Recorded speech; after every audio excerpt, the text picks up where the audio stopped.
Hello, and welcome to an Agent Provocateur episode of Whoa. We Only Look Thin. I am your host, Donald Weigel. I am one of your hosts, Donald Weigel, and I have lost... I am two of your hosts.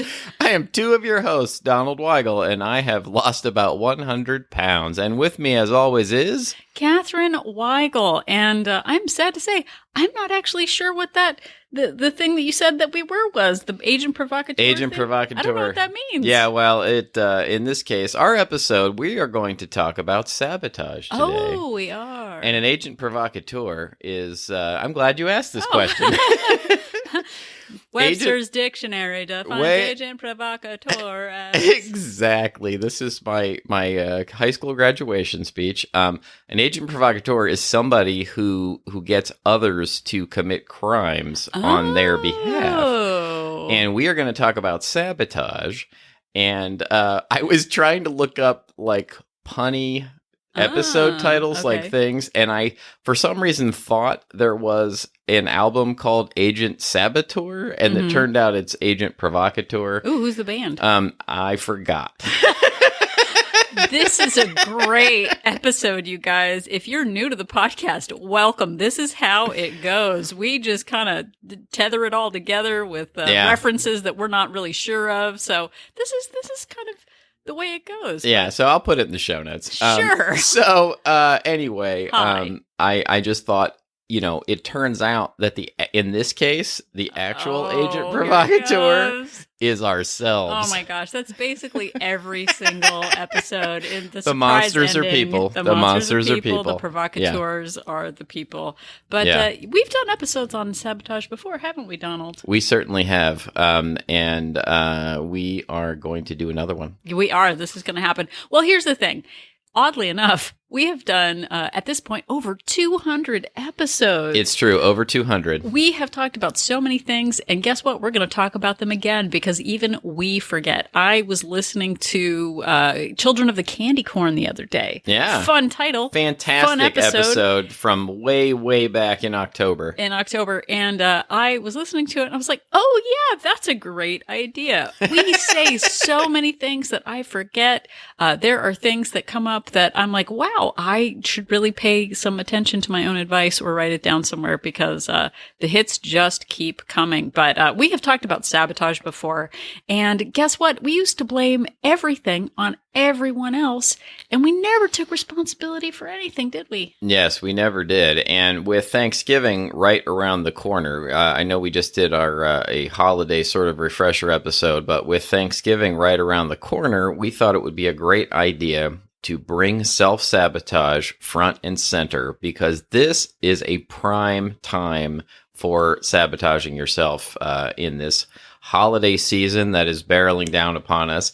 People oftentimes choose, whether they know it or not, they choose to sabotage themselves because I used to do it all the time because I didn't actually want to face the fact that I needed to put in some work and some effort to maintain my health and fitness. So I would sabotage myself constantly, sometimes knowingly, sometimes unknowingly, but all to devastating results. Yeah, we devastated results for over 40 years.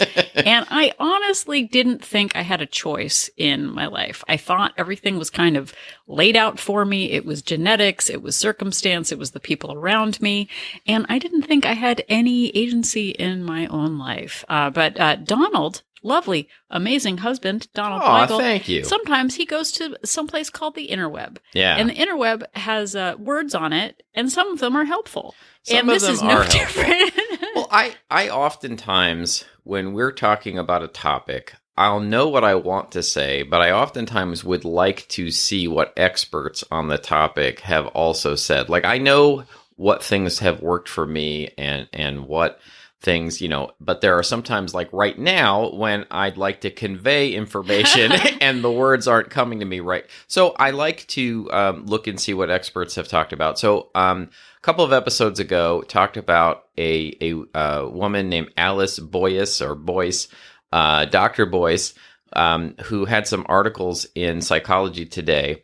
And I came across another one, and this article in particular is about self-sabotage. It's 30 types of self-sabotage and what to do about it. And this, it wasn't exactly related to what we were talking about before with the Children of the Candy Corn and the Werewolves of Funyun episodes, but this article really, I started reading it and I was like, oh my goodness, like this is and was me.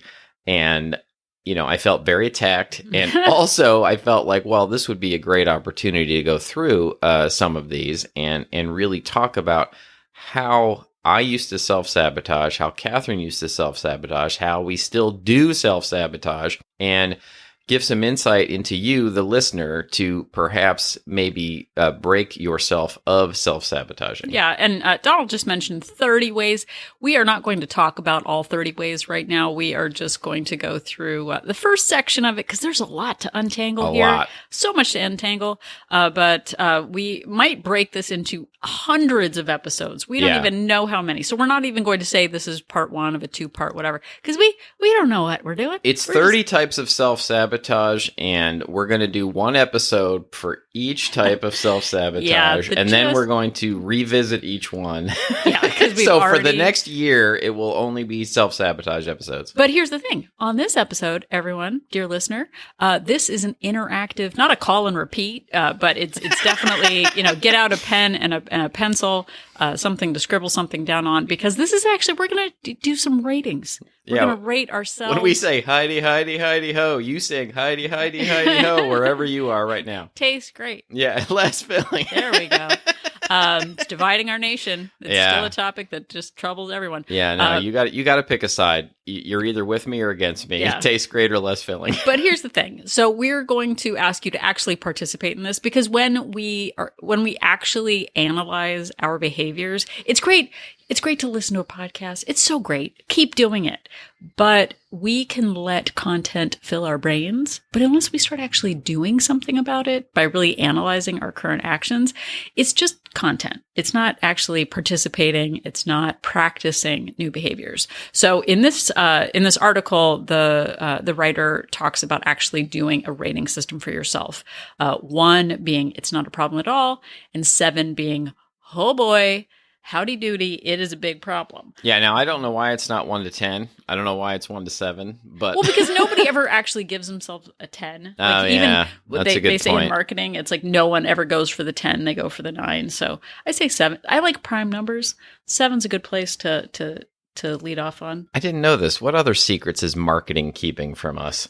They're not. There's like a whole studies on it, and they talk about it all the time. Oh, so the information's out there? Yeah, it's out there. Okay, but honestly, please participate in this one. Write down your answers because we're also going to give you some solutions to the sabotage. Yes, indeed. I think you're a 10, though. Oh, thanks. Yeah. Well, I'm a New Jersey 10. A New Jersey 10. California, I'm like a 5, 6. With the masks, I'm probably like an 8. No, you're always a 10. Tell. You're always a 10. Thanks. So as we read each one of these, we're going to start with ways you self-sabotage when you are approaching change. We're going to start with that. And as we read each one of these, think about how you would rate yourself. 1 is, this is not a problem for me. 7 is, oh boy. What did I say? Oh boy, howdy doody. Oh boy, howdy doody. Yeah. La-di-da-di-da-di-da. Okay, so the first one is, you expect yourself to succeed in making life changes without designated any time or mental space to accomplish them. Okay, the next one. You see your capacity to change as being dependent on other people's behavior. For example, you'd exercise more or make better spending choices if your spouse was more supportive and on board. The next one is, you're a perfectionist who is dismissive of incremental improvements, and you're only satisfied when 100% of a problem is fixed. This one is, that one is sort of a personal crusade of mine. You're too busy chasing cows to build fences. You're too busy to come up with a process or systems that would help you better manage your time. This woman is attacking us. Did we say who the author was? Yeah, Dr. Alice Boyce, or Boyce, PhD. And she actually has several books out. I think after reading a few of these articles, I think I might have to actually read one of her books soon. I've added them to my Audible wish list already. Oh, congratulations. Yeah. Okay, so I don't forget. So have you, dear listener, have you come up with your 1s to 7s? ? Why am I saying, you know what? I'm so used to talking to Siri that I put in question marks. Sorry about that. I don't have to say that. You can fix it in post. Okay, so now we're going to go back and repeat all of those. And we're going to insert our experiences and maybe some solutions for you. All right. So what was the first one again, dear? You expect yourself to succeed in making life changes without designating any time or mental space to accomplish them. Yeah. And I still do this all the time, but I used to really do it. When it comes to weight loss and fitness, I almost feel like there's two different categories in this. When it comes to weight loss and fitness, which I have made a huge priority in my life, I feel like I've really gotten myself together on most of these. But in the before time, I definitely, this was a huge 7 for me. I would just expect that my natural talent would carry me. Everyone should know how to lose weight. Why can't I just do it? And I still do this with many tasks in my life, but I now recognize that I do actually have to put in work and effort and really make decisions when I have the free time and the mental capacity to make them. So I think, too, as part of that, I thought that people were naturally imbued with a talent or resolve or motivation. And I just saw it as either it'll, be amazing and it'll happen or it won't, or there'll be some lightning bolt moment that will change my life. And I just kind of waited for it to happen. We've talked about, we did an episode called The Motivation Bus, where we sort of wait for those rushes of new behavior to start, when really we can just make incremental and small changes. And I've talked about this before, sort of the gathering information. I go to meetings, I get a new Weight Watcher book, I listen to a podcast, and I'm kind of taking in information, but not actually putting anything into practice. We take in all of this information and kind of expect it to naturally happen around us, but it actually does take emotional and physical effort to make small incremental changes. And I think another piece of this is that you make better decisions, or let me rephrase, I make better decisions when I'm rested and I actually have a minute than when I wait until I'm confronted with the actual, event. And in terms of, Thanksgiving and the holiday season being upon us, I think that if I don't make a plan ahead of time and have as to how I'm going to deal with the Thanksgiving day or the Thanksgiving week or the Thanksgiving month and the Christmas month, if I don't make a plan ahead of time and I don't really devote some time and effort to it when I am rested and in, good spirits and I'm focused, I will get to the moment and just be like, well, I guess I'm going to just throw up my hands and give up, and I'm just going to eat all the food, which is what I did for many, many years. I just assumed that when the time came, I would be able to, navigate and make a plan and make things work, when instead I would just really, use the holiday as an excuse to give up and just eat whatever. Yeah. So what did you actually give your number for your 1 to 7? This is an issue. This is not an issue. Did you give your number for this one? No, I didn't really. I mean, I think in the olden days, I think this was a 7. I think now it's closer to a 2. But I think that when we're not talking about health and fitness, which is the point I was starting to make earlier, is there are other aspects of my life that I say to myself, well, I really need to get myself together in this or that. Just being more organized or dealing with, things at work, finances, things like that, where I'm probably more like a 4 in this situation. Oh my gosh, we have the same scores. Yeah. Yay. A 4 score. Yeah. Sorry, that was, please delete that. Please delete that. Nope, not coming out. Aw, man. But really, in all of this, we can compartmentalize the different problems or, solutions in our life. A lot of time I see people who are super successful in other parts of their lives, but not in weight loss. And sometimes when things feel easy in other parts of your life, you think weight loss should also be easy. Turns out it takes practice, and it also starts with super small steps. Breaking things down into the smallest increments. I've talked about it before. Oh, I think I need to go to the gym for 30 minutes a day. I don't have time to do it. Hey, why don't you walk your daughter a quarter of a mile to school and back? That's not enough, so I'll do nothing. It all starts with super small baby steps. What incremental small steps can you make? And taking that time to really not overwhelm yourself matters. What can you do right now? Yes, indeed. All right. So the second category was you see your capacity to change as being dependent on other people's behavior. For example, you'd exercise more or make better spending choices if your spouse was more supportive and on board.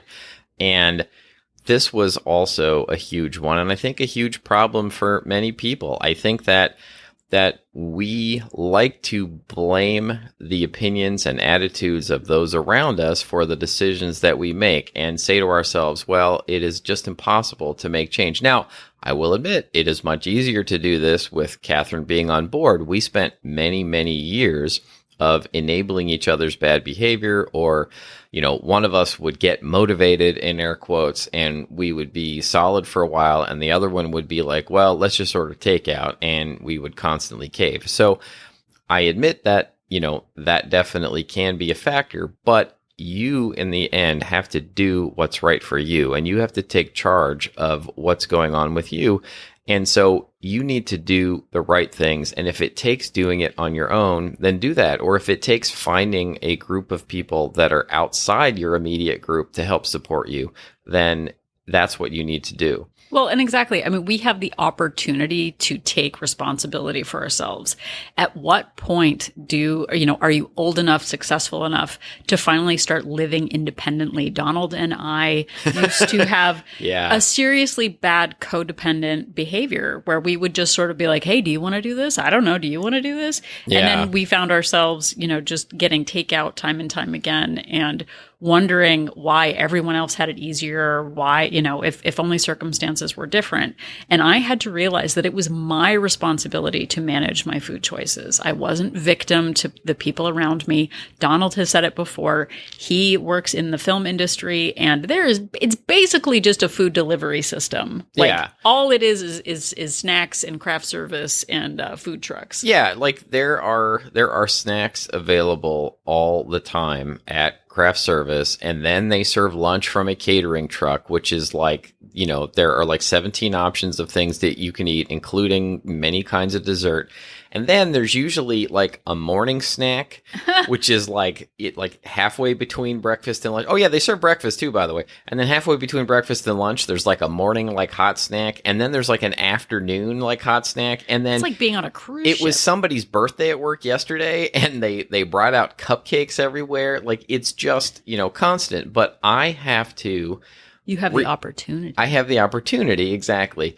I realized that it is my responsibility to take care of my own food and my own health, and to not just, say that I'm a victim to all of these other people's behavior around me or to this circumstance around me. So I bring my own food. I pack a cooler bag every day of stuff that I eat, and I stick to that. And I have a rule that I don't eat any of the catering stuff. And that is what works for me. And I know that is a big deal to a lot of people, but I did it slowly. I worked it into my life in gentle steps.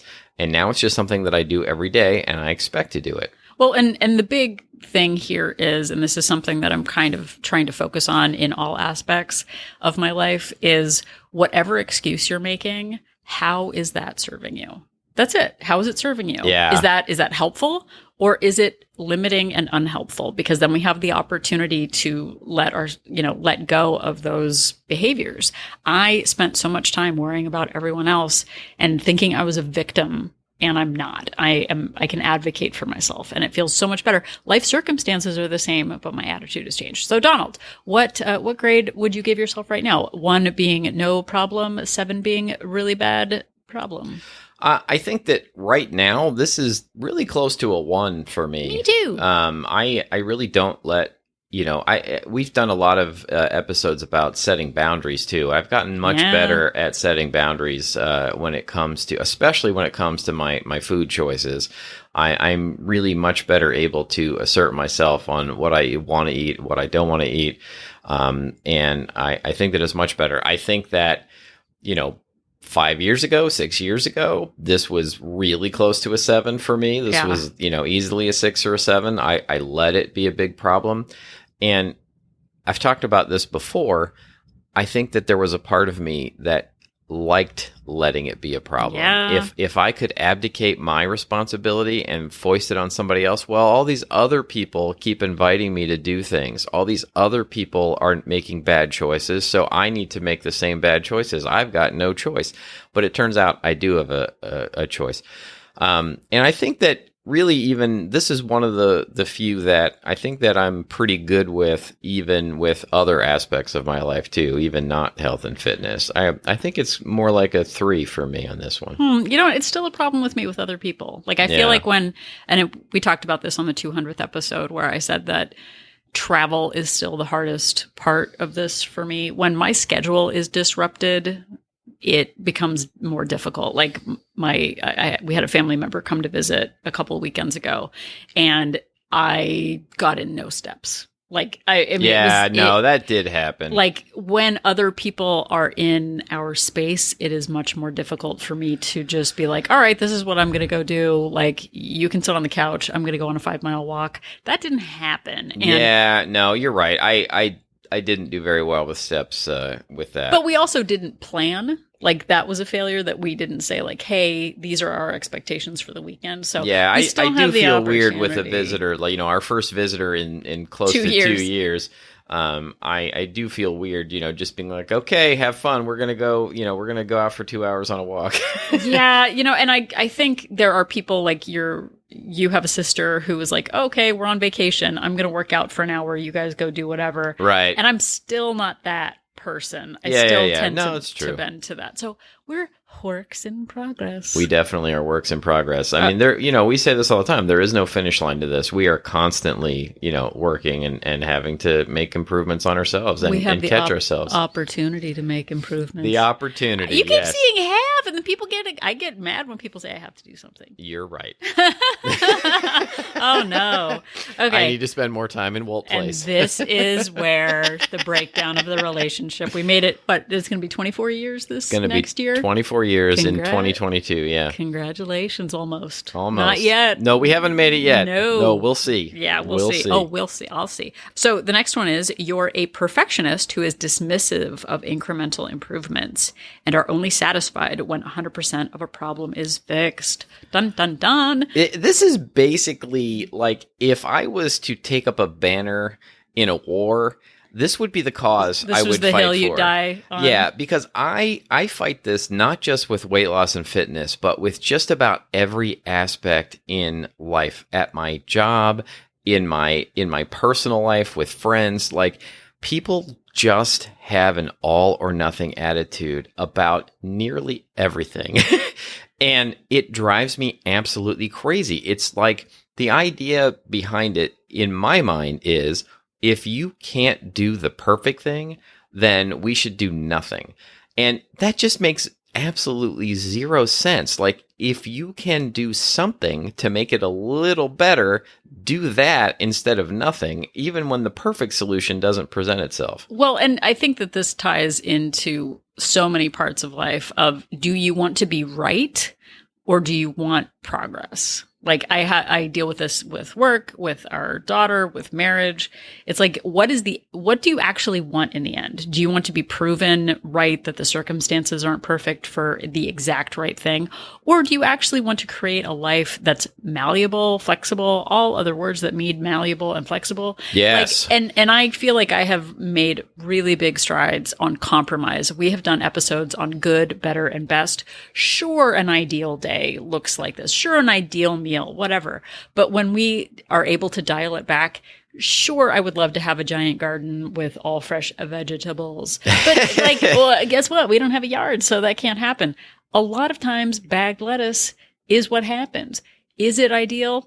It is ideal for me right now based on who I am and the resources that I have. Yeah. So dialing back expectation, that 5-minute walk matters. That, the instant rice matters when you can't make it fresh. Like, all of it is incremental. And I've gotten so far away from that perfectionism thing. And I still see people going for that perfectionism. Oh, I couldn't track the whole day, so I'm not going to track again until December. Right. Like, there are small changes we can make. If you are listening to this during Thanksgiving week, we've got people visiting. We've got, stuff going on. What can you add to your life that's a small thing that you can control? We can add a 5-minute walk after dinner. We can add, just small things like, I'm not going to drink alcohol before 5 p.m. Yeah. Like, that's a small change that you can make. It's not perfect. It's not totally restrictive, but you're setting like little boundaries for yourself and setting policies, and that really helps. And I think the message I would really like to get across is you don't have to be perfect to achieve your health and fitness goals. I lost 100 pounds,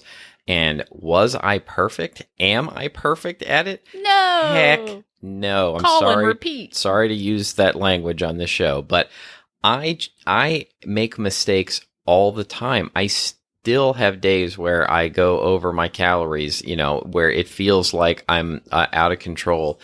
There are plenty of days I don't hit my step goal, and I still maintain because I do more than I don't do.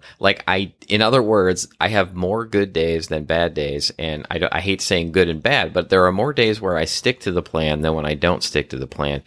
And people all the time, it used to hold me back constantly. I would say to myself, I have to be perfect. I have to, be hardcore. I have to go on some super restrictive plan and do some super painful exercise all the time. So I'm just going to do nothing instead. But there is a nice middle ground where it's possible to live in there, and it's possible to lose weight a little bit at a time. Instead of, trying to lose 5 pounds a week, it doesn't have to come off quickly. It just needs to come off. And eventually you can get there. Yeah. And I think at this time of year too, we've talked about how maintaining your weight is way better than gaining the normal 5 to 10 pounds that I would gain over the holidays. We can have agency in this. And I think for me, those incremental changes really have led to my weight maintenance.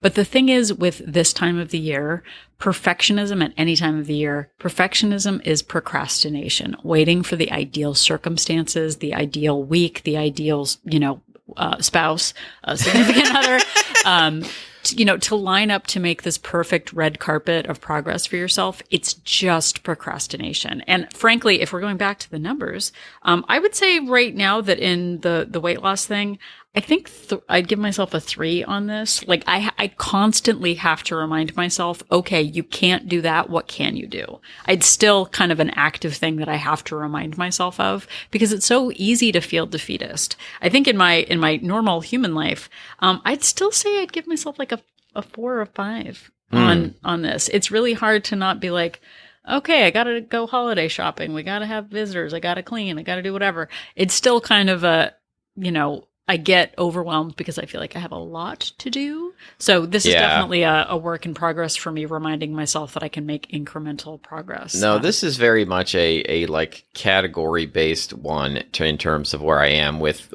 health and fitness. This is a 1 for me. Oh. With a lot of projects at work, it's a 1 or a 2. But there are definitely lots of things in my life where I say to myself, if I can't set aside enough time to finish it, I don't want to just start something, instead of just, remembering that 5 minutes at a time will get it done eventually, rather than having to set aside 3 hours to do the whole thing. Yeah. So somewhere it depends on what it is exactly. Yeah. All right. So the fourth and final for this episode, you're too busy chasing cows to build a fence. In other words, you're too busy to come up with processes or systems that would help you better manage your time. Why are you attacking me? Yeah, and I think this one, spoiler alert, I think this one is still probably a solid 5 for me most of the time. Now, I have made weight loss and fitness a priority, but with many other things in my life, I still say to myself, I just have too much going on to do this. And a lot of time, that's just me procrastinating. It's sort of like when I need to edit a podcast, suddenly I need to like reorganize my clothes in my closet. I know. And so I'll do that thing where I like find some other project that makes me feel like I'm accomplishing something instead of tackling the chore I don't feel like at the moment. Yeah, Gretchen Rubin says that productivity is like the biggest loophole of like being productive in one place to avoid something else. Yeah, and I do it all the time at work. If there's a project I really don't want to do, I'll come up with some other work project that's less painful to do instead. And so I constantly come up with these, ideas. Well, I'm just too busy to get to that. I'm just too busy to get to that. And really, it's more of a, making things a better priority, really organizing what I should be doing first. And we've talked about that swallow the frog thing, where if you do the hardest things first, then the rest of your day goes easier. Yeah. Well, and for me, I think this goes back to the like taking the time when you're not in the middle of chaos to step back and kind of Monday morning quarterback it and be like, how could I have managed that more effectively? Because when we're in the moment or after something has happened, oh my gosh, I feel so defeated. I feel shame. Like, I'll never do that again, as sort of this, like, as though saying I'll never do it again is a plan. That's not a plan. That's an intention. That like fake self-actualization where you pretend you have an epiphany and you're like, I'll never do that again. I've seen the light. That doesn't work. But really, like, getting to that point where you can take a breath and just kind of step back and say, how could I improve that next time? What can I do this time around to make it better? As we're approaching, the Thanksgiving week in the US, kind of stepping back and going like, what small things can I add to my day? I know I said that before, but how can I make this easier on myself? What can I, farm out to other people? What can I delegate to make it easier for myself? I definitely have that like whack-a-mole, just kind of put out all the fires, and then I don't work on fire prevention. Yeah. Like, and this is probably the most difficult thing for me, is that like in all aspects of my life, how can I actually put some systems in place to make it easier for myself? I'd give myself, probably in weight loss, I'm probably in like a 2 or a 3 in this. Yeah. But it's that reminder of like, okay, you can't do a half hour. Can you do 5 minutes? You can't, make everything from scratch. What can you do? Like, so this one is still rough for me. And I think that a component of this too, and this is an episode about self-sabotage, is that you may not even know you're self-sabotaging yourself. And deep down, though, I used to come up with these excuses so that I could not own my responsibility. And just that idea of being so busy that I can't get this done, it would really be sort of a relief to me. I'd be like, oh, well, if I'm too busy to do it, then I don't have to do it. And that would leave me some out for not having to take responsibility and actually, eat the way I should be eating and exercise the way I should be exercising. And when I realized how much I was lying to myself and sabotaging myself, it was really one of the keys to getting me to get on that road to achieving my health and fitness goals. Well, and as we kind of finish this one up, and I know we've done an episode, Mad Libs, where we talked about reframing language. And I think at its simplest, as we kind of finish this up, is to change the language around each of these areas of sabotage. So instead of expect yourself to succeed in making life changes without designating any time or mental space to accomplish them, just let yourself know it is going to take time to do this. Nothing is going to happen magically. So I will only succeed if I designate time and mental space. That's the way success happens. It happens by taking the time to do that. The next one, my capacity to change isn't dependent on other people's behavior. Like, that's it. It's my action is not based on other people's behavior. That's it. Yeah, and for sure. taking that ownership matters.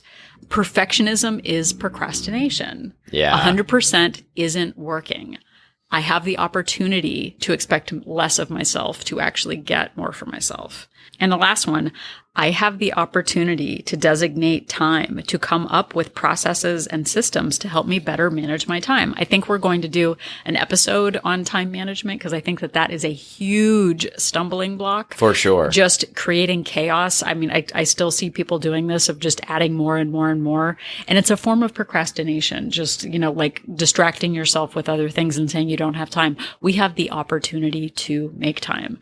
And speaking of which, we would like to thank you for taking the opportunity to make time to listen to this episode. Nice transition. That was super professional. Loved it. Look at each of the categories that we covered today and really consider what did you get over a 5? What area can you take some agency in? It might be too much to take all 4 or however many, 90 different things we said today.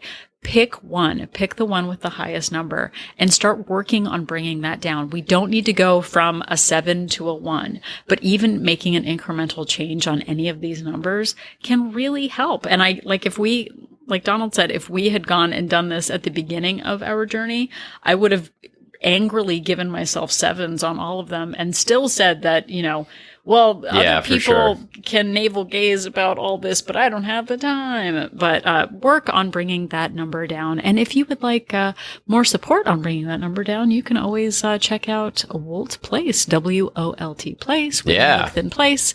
It is our Facebook accountability group. You can find out more about that by going over to our website, weonlylookthin.com, and finding out more about that. We have 2 subscription options, a monthly option with a 3-day complimentary trial and a 3-month option with a 7-day complimentary trial. As you are listening to this, I know many people go, you know what, at January 1st, I will make a new fresh start, new year, new me. But really, this is a great time to join WOLT Place during the holidays, during the chaos, working with other people who are on a common goal to maybe maintain their weight over the holidays instead of gain.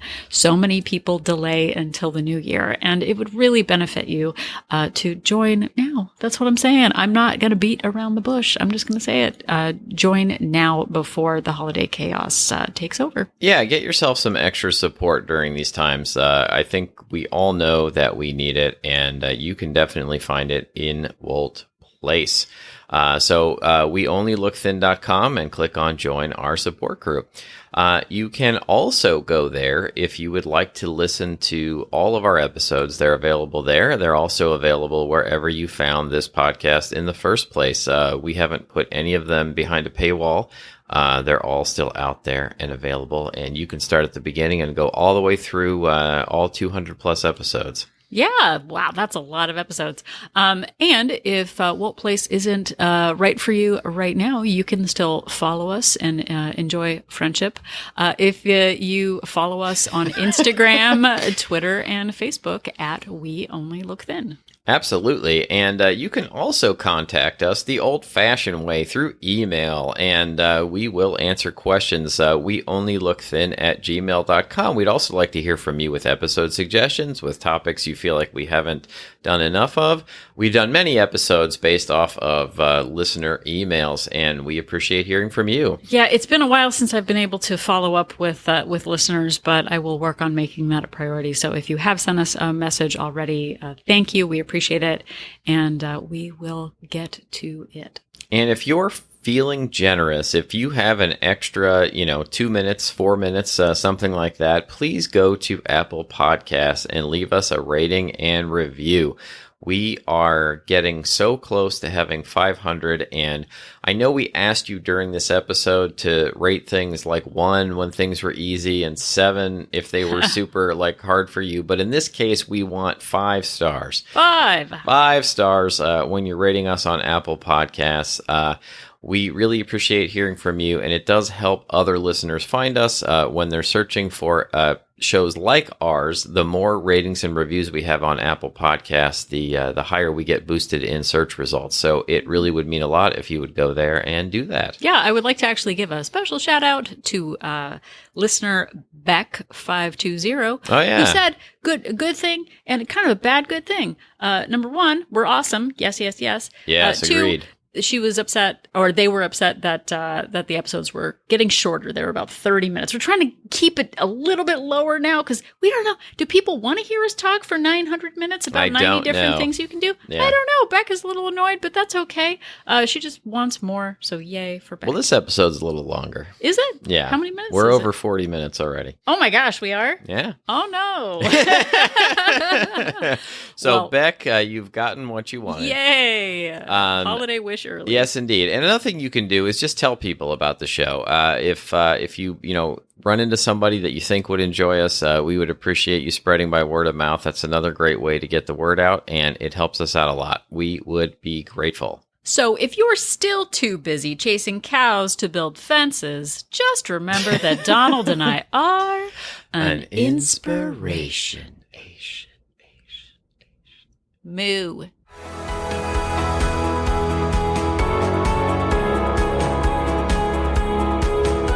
The information that you hear on this podcast is for informational purposes only. The hosts are not medical professionals.